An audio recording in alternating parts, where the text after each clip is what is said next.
All right, today's big event happened hundreds of miles north in Washington, D.C.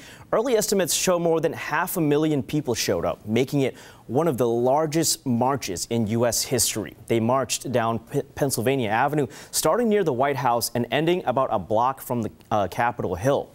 13 News Now at today's march in D.C. While hundreds of thousands marched for gun control, another contingent say they wanted to stand up for our Second Amendment. 13 News Now reporter Jacqueline Lee is getting the other side of the story from Washington, D.C. While hundreds of thousands of people take to the streets to protest gun safety laws in the country, there were several people in attendance who disagree with them.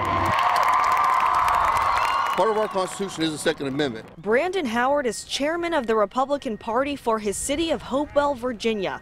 He said there's no point to the march. Because guns do not kill people. People kill people.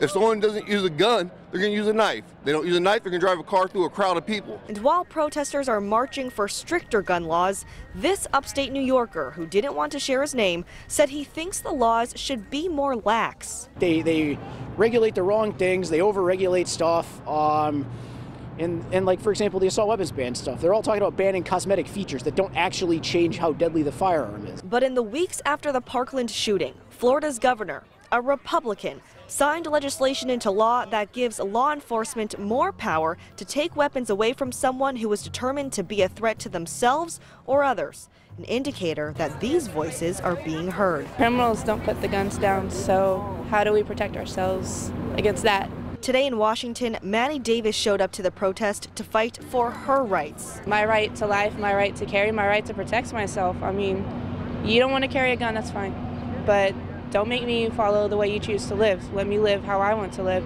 In Washington, D.C., Jacqueline Lee, 13 News Now.